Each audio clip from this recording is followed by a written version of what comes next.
Hey, what's good, folks? Jeff London back with another video. Before we jump into the video today, I need a quick favor. I need you to click the subscribe button.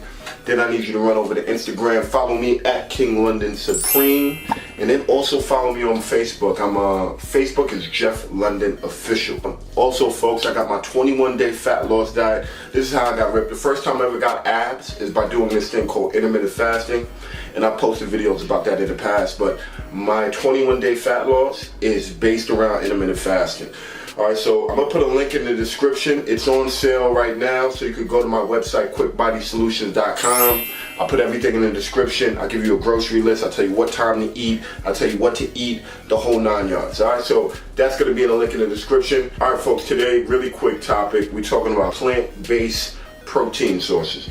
So this is important because a lot of people who get their protein from animal sources, I'm not saying that's a bad thing, but you have to break that food down. So it's real tough on your digestive system. So me personally, I like to balance both. I like to go like a very high plant-based diet. I do still eat some animal protein, but I try to get a lot of plant-based source protein, just a lot of plants in general. So I wanted to give a couple tips because a lot of people think that even if you decide to go vegan or you're just trying to wean yourself off of meat, or if you're a vegetarian, a lot of people who work out are afraid that they're gonna lose their muscle mass, and that's not true. You know, my girlfriend is a long-time vegan. She's been a vegan for a really long time, and she just had a baby. We just had a baby, and her protein levels were through the roof. So yes, I know a lot of people who get a lot of protein. Even now, when I do protein powder, it's a vegan-based protein. It's not even animal-based protein. So I wanted to give you a couple resources because I think a lot of people don't realize how much protein you could get from other sources, from plant-based sources. All right, the first three sources that I'm gonna give you are really high in protein, and a lot of restaurants, a lot of food companies use these products to just kind of imitate meat.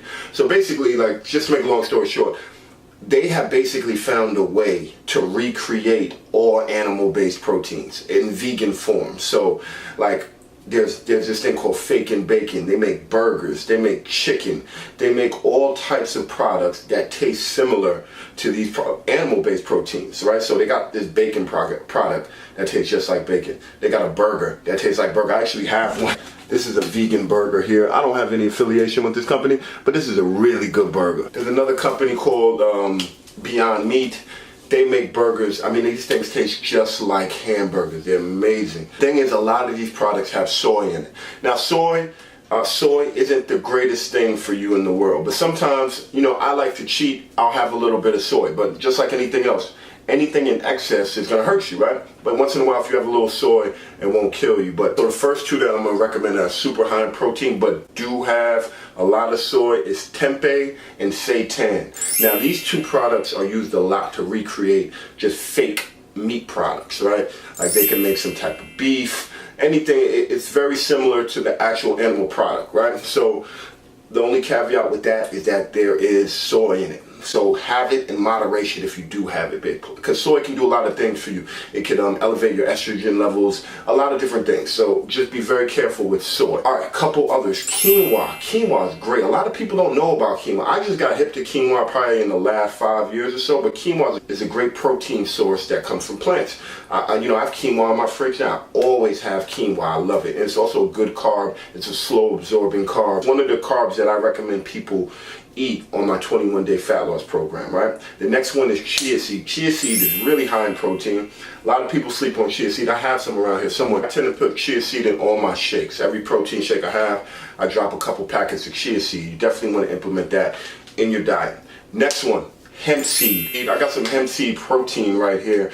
The brand's not important. You know, guys, I really don't like shouting out brands like that. So just look up some hemp seed powder. Hemp seed is really high in protein, great for you, all right? The other one, lentils. Lentils are super high in protein. You definitely got to implement lentils in your diet.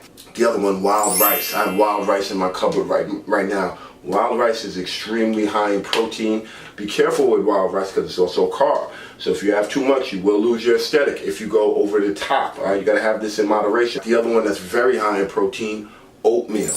Now, oatmeal, I'll tell you an interesting story about oatmeal. When I didn't know anything about nutrition, I was trying to get ripped.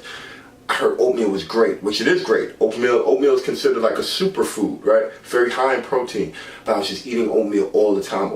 And you know what happened? I got abs, and then my abs just disappeared because I didn't realize how high in carbohydrates oatmeal is. So if you keep eating oatmeal, it's good. It's a lot of health benefits. If you're lifting right, you'll definitely build muscle, but you'll also lose your aesthetic. You got to be careful with oatmeal, all right? But very high in protein. Have these things in moderation.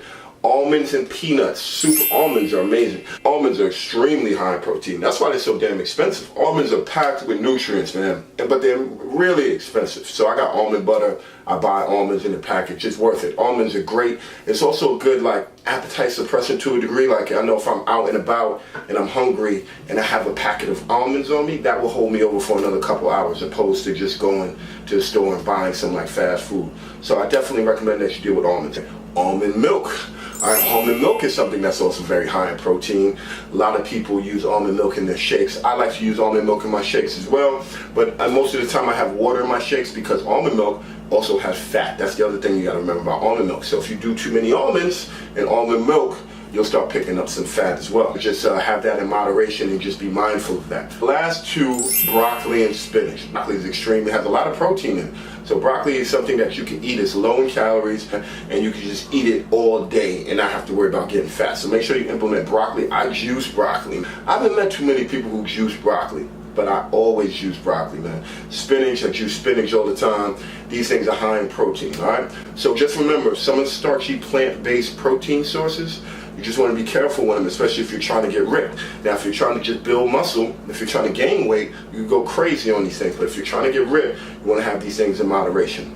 All right? Anyway, hopefully that was helpful. If it was, hit the like button and share that thing. I'm Jeff London, Fat Loss Specialist. You need to click the subscribe button.